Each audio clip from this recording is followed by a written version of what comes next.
Bonjour frères et sœurs, et nous bénissons Dieu. Voilà encore après un paix et un temps. Nous retournons encore pour notre enseignement sur les retours du Christ. Les retours du Christ, Maranatha, Jésus revient bientôt. Donc nous parlons en fait de l'eschatologie, l'étude des derniers temps. Nous sommes dans le livre d'Apocalypse. Voilà, je bénis Dieu pour ça. Nous allons commencer d'abord par la prière. Seigneur, je bénis ton nom. Maintenant, nous voulons, Seigneur, écouter ta parole, nous faire enseigner par toi les meilleurs enseignants. Enseigne-nous sur les derniers temps, car la Bible dit ceci, vaut mieux la fin d'une chose que son commencement. Nous voulons nous soucier du temps de la fin. Puisque nous connaissons bien la fin, nous serons prudents. Seigneur, merci pour cet enseignement. Que ton nom soit béni. Au nom puissant de Jésus-Christ, nous prions, disons Amen. Frères et sœurs, vous qui suivez cette vidéo, cet enseignement sur les retours du Christ, que Dieu puisse vous bénir. Voilà.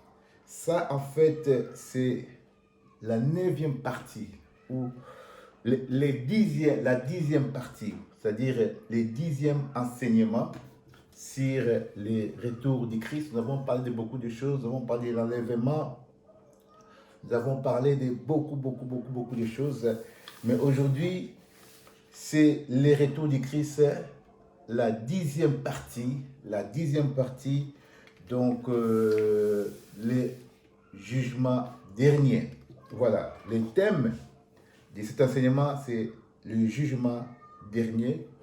Le jugement dernier que nous appelons le trône blanc. Et moi, j'aime appeler ça les tribunaux sans pardon.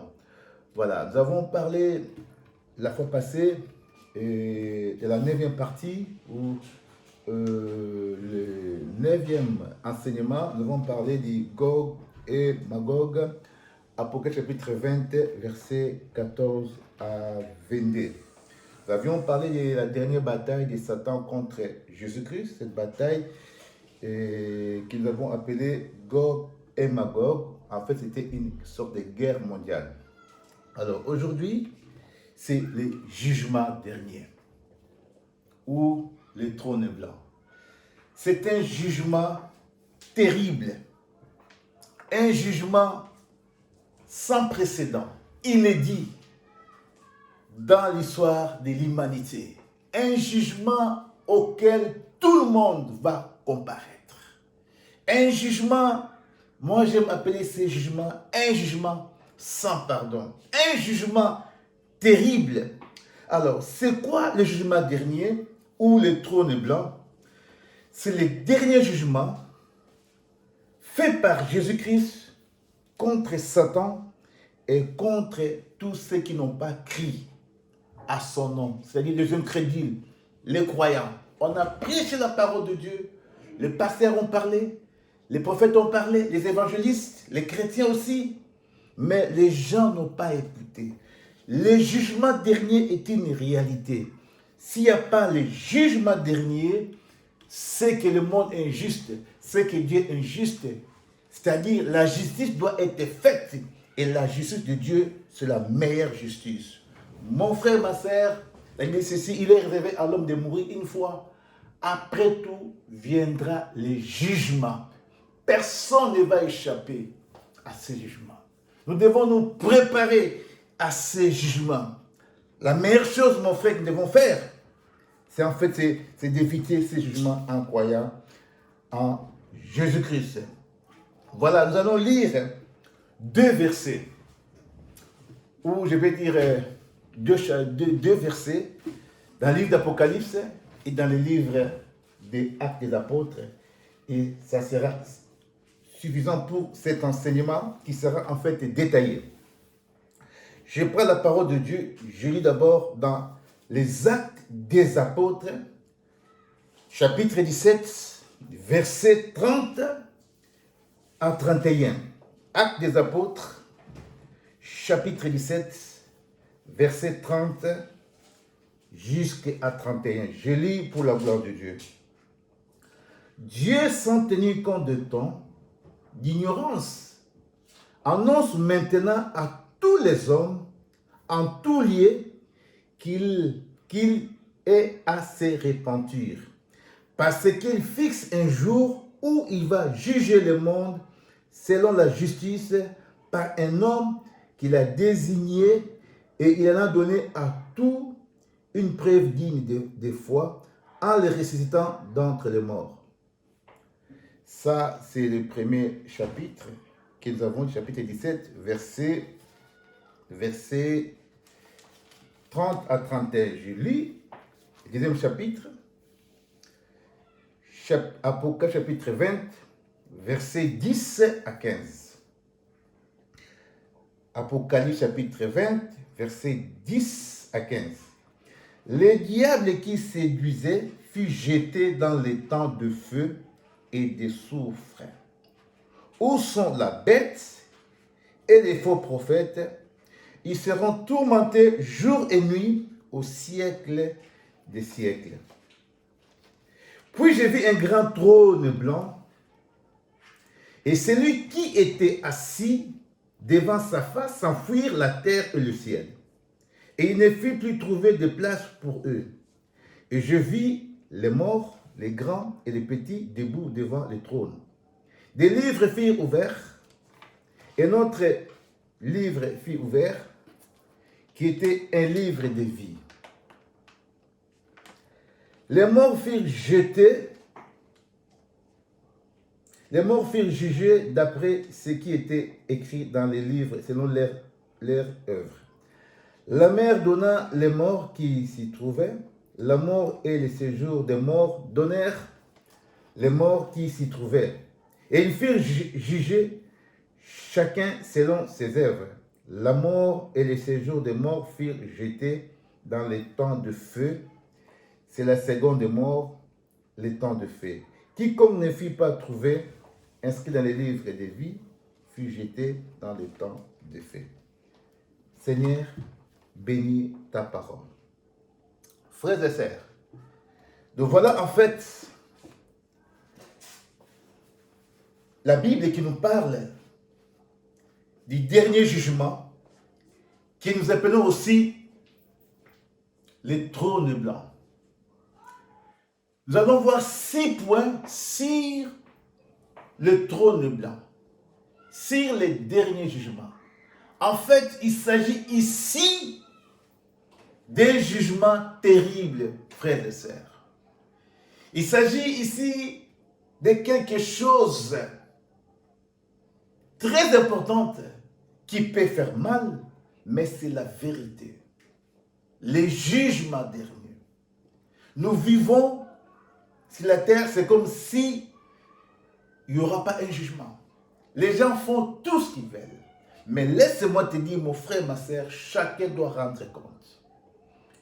Si le jugement de Dieu n'était pas là, le monde serait injuste. Alors Dieu est en train de dire ici dans sa parole qu'il a fixé un jour où il jugera le monde par la personne qu'il a ressuscité, par la personne qui s'est choisie lui-même. Cette personne, c'est Jésus-Christ.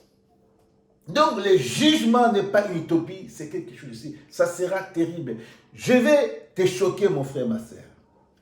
Ici, il s'agit d'un jugement où le Créateur qui a créé les hommes, il va prendre les hommes qu'il a créés, ces créatures, il va les jeter dans l'enfer. C'est comme si, je dis bien comme si un père prenait son fils propre, il va le jeter dans le feu éternel. Est-ce que nous nous rendons compte de cette grande responsabilité, de ces dilemmes, de ces problèmes terribles, où le Créateur sera obligé de prendre ses enfants, ses créatures, je préfère dire créatures, et les jeter dans le temps de feu. Un jugement terrible. Nous allons voir 6 points sur la nature de ces jugements. Donc, le livre d'Apocalypse, où nous sommes au chapitre 20, c'est beau chapitre qui nous parle dans la première partie de millénium. Comment Satan sera enchaîné pendant 1000 ans. C'est là que nous voyons le mot millénium revenir 6 fois. d'où le mot millénium vient en fait en vigueur, en vedette, à partir du chapitre 9, où tout est clair. Dans la deuxième partie, nous sommes en train de voir Dieu nous parler, par Jean qui était dans l'île de Patmos, du jugement dernier, le trône blanc, le tout dernier jugement. Frères et sœurs, bien-aimés, toi qui m'écoutes, tu peux échapper à tous les jugements, tu peux tromper tout le monde comme tu veux, tu peux faire tout ce que tu fais, mais sache qu'à la fin un jour, tu seras jugé sur ce que tu as fait sur la terre.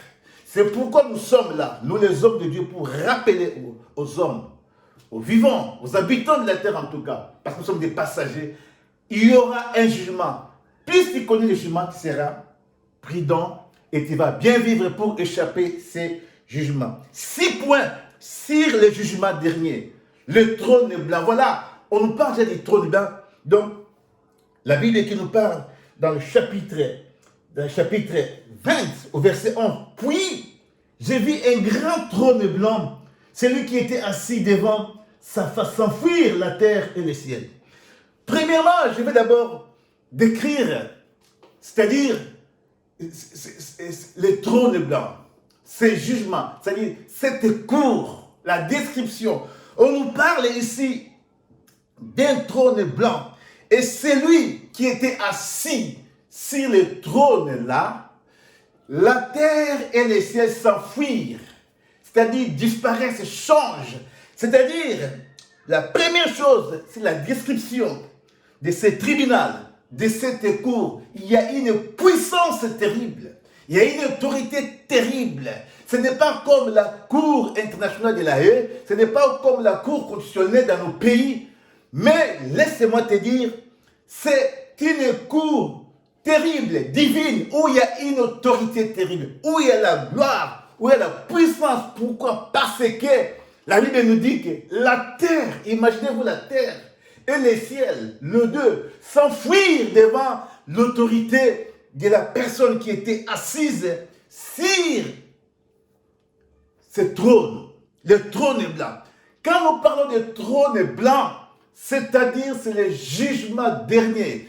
C'est-à-dire il y a plus la grâce, il n'y a plus le pardon, il n'y a plus la pitié, il n'y a rien du tout. Dieu lui-même, par son Fils Jésus-Christ, est obligé de prendre ses créatures pour les jeter dans l'affaire. Donc, la première chose que nous devons en fait savoir sur la cour, sur le trône blanc, c'est celui qui est assis. C'est Jésus-Christ lui-même qui est assis. Parce que Dieu jugera le monde par Jésus-Christ, son Fils, nous dit la parole de Dieu.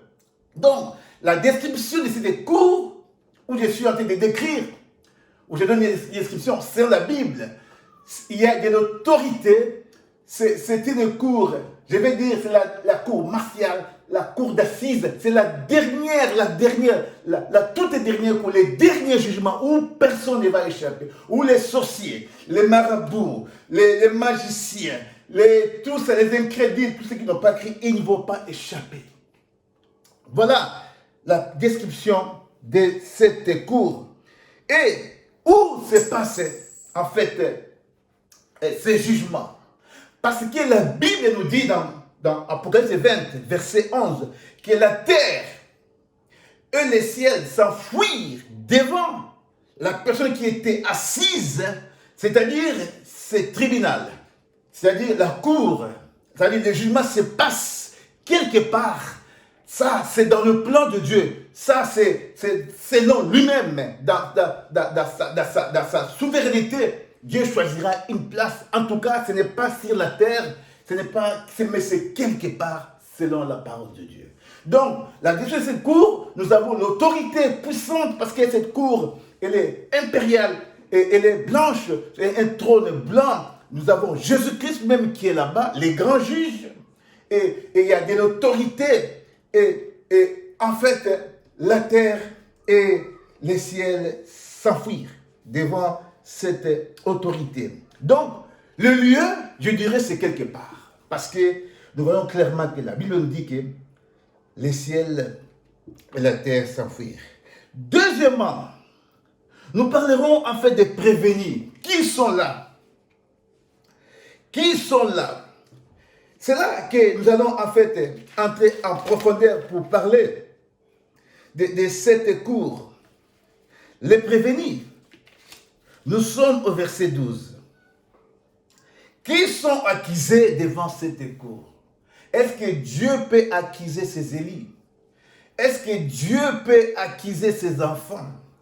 Ceux qui sont là, nous avons d'abord ceux qui n'ont pas cru en Jésus-Christ. La Bible dit ceci au verset 12, les morts se présentèrent là-bas. Il y a les diables aussi, les grands et les petits, ceux qui n'ont pas cru en Jésus-Christ. Ce sont ceux-là qui se présentent devant cette cour. Laisse-moi te dire, mon frère, ma sœur, les prévenus ou les accusés, ceux qui se présentent devant cette cour-là, c'est une cour de condamnation. Parce que la Bible nous dit, dans Daniel chapitre 12, verset 2, il y a de ceux qui vont se réveiller pour la vie éternelle, mais il y a de ceux qui vont se réveiller aussi pour la honte. La honte, c'est ça, c'est la condamnation.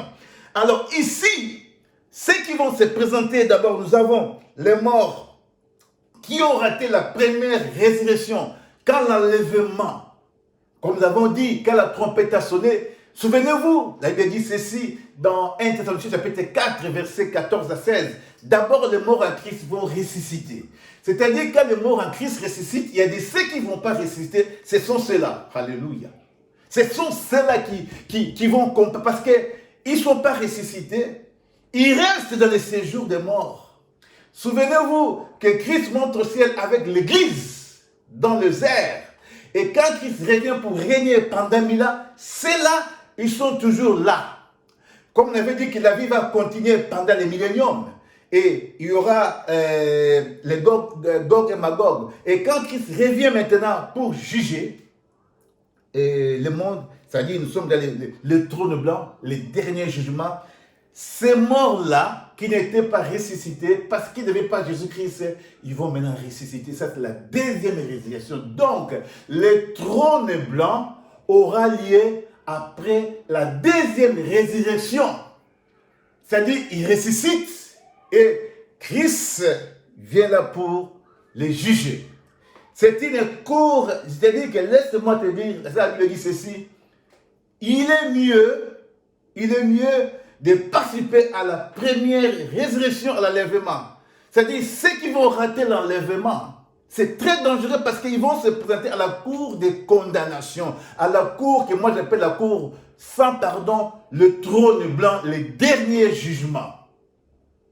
Déjà ici, Christ avait déjà jugé les faux prophètes et la bête qui sont déjà dans l'enfer. Mais Satan était encore lié. Mais maintenant, c'est le tour de Satan, les diables et de ceux qui n'étaient pas ressuscités à la première résurrection, qui ont raté l'enlèvement maintenant et ils vont ressusciter pour les jugements. Et ceux qui ont aussi vécu pendant les milléniums, qui n'ont pas crié, parce qu'il y a encore Gog et Magog, certains seront encore séduits. Ceux qui seront séduits par les diables, parce que l'homme restera toujours incrédule, maintenant là, et maintenant, c'est terrible. C'est-à-dire, si quelqu'un n'a pas reçu Jésus-Christ, il n'a jamais vécu.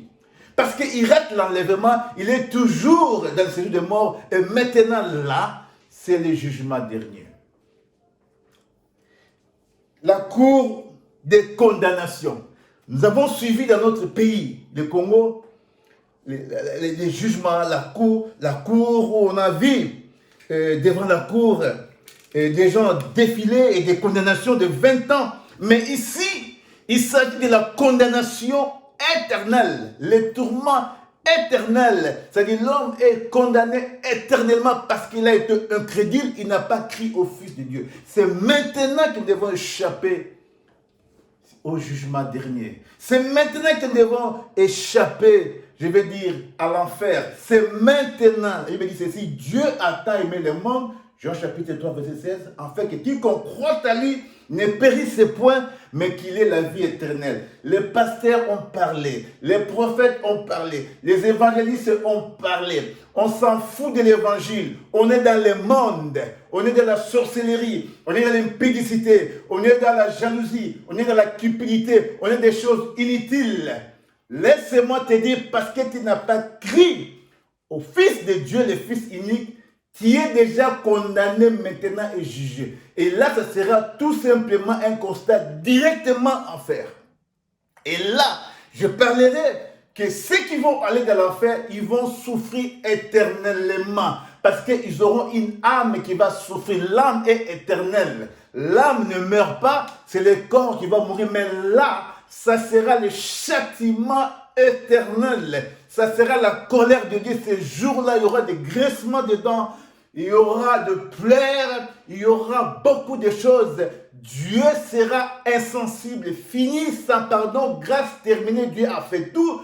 Dieu n'a pas voulu que l'homme puisse mourir, mais c'est l'homme. C'est pourquoi je disais, Actes chapitre 17, verset 30 à 31, il dit ceci, Dieu use la patience pour tous, afin que les hommes ne périssent pas, mais qu'ils se répandent, parce que Dieu sait qu'il a fixé un jour qui va juger le monde par celui qui était venu, par celui que nous avions insulté, par celui que nous avons tué, ressuscité, monté au ciel. Il viendra pour juger le monde, que tu le veuilles ou pas, mon frère, ma soeur. Je te dis païen ou pas, je ne sais pas moi quoi. C'est le moment, le jugement est là. Un jugement terrible pour l'enfer.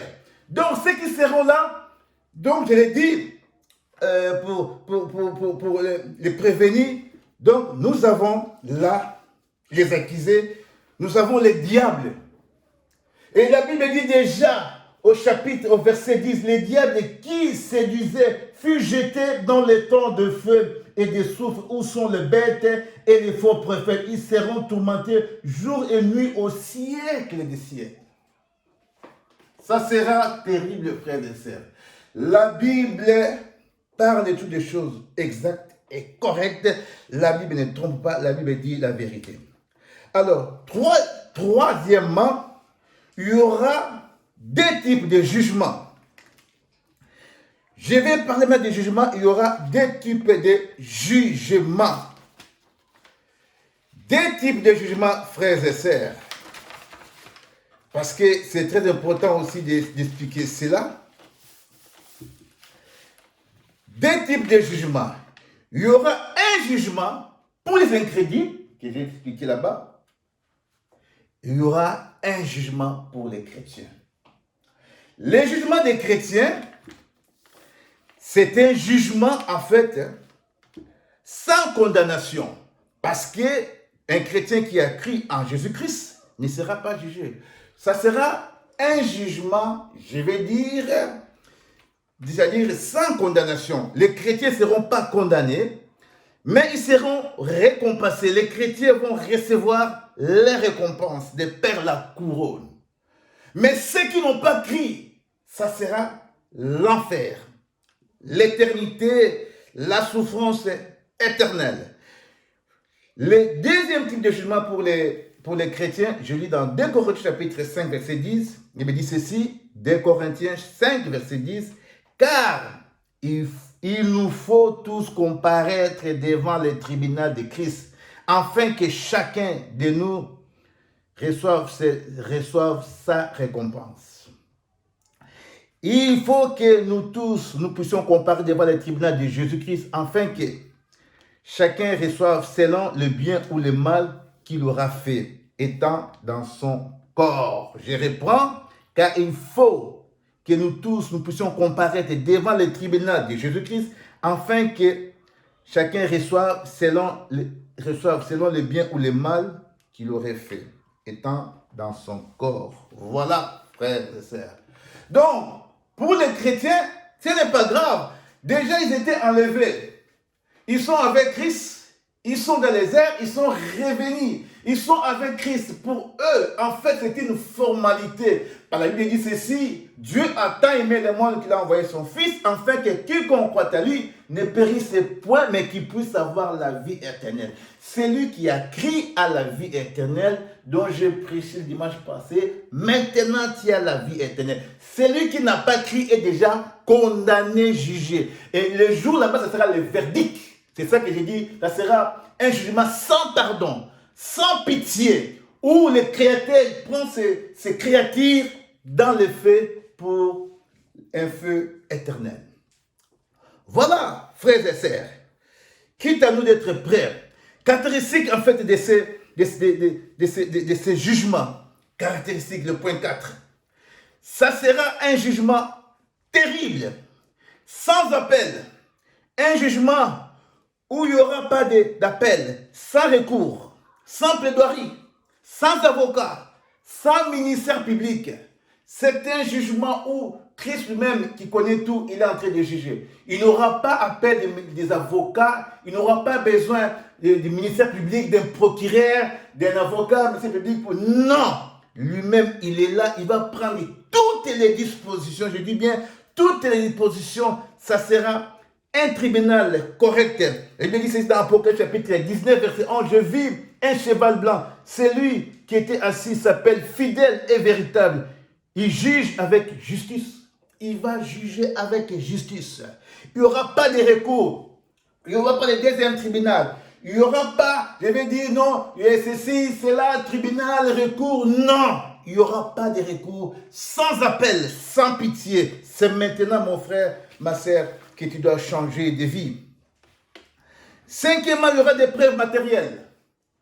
Il y aura des preuves matérielles dans ce tribunal parce que Dieu, vous voyez même la cour, j'ai vu la cour dans notre pays, et le procureur était là, il y avait des charges, il y avait des preuves, le procureur accusait même les prévenus. Mais là, tout sera clair.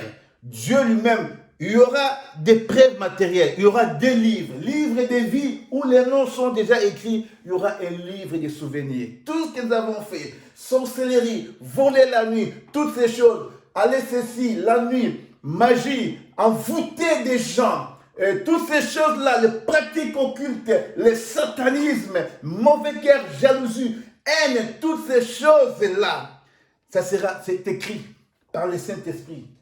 Le Saint-Esprit connaît tout, on ne peut pas les tromper. Tout ce que nous faisons sur la terre, la jalousie contre les enfants d'autrui, ensorcellement contre ceci, bloquer les autres, faire ceci, jalousie, haine, bloquer l'église de Jésus-Christ, s'opposer. Laisse-moi te dire, tu vas déjà commencer à souffrir maintenant. Et là-bas, ça sera le verdict, ça sera tout simplement le feu éternel. Ces jours-là, il n'y aura pas de pardon. Ces jours-là, il n'y aura pas de pasteur. Ces jours-là, il finit la grâce. Ces jours-là, c'est l'enfer. Parce que les livres sont là.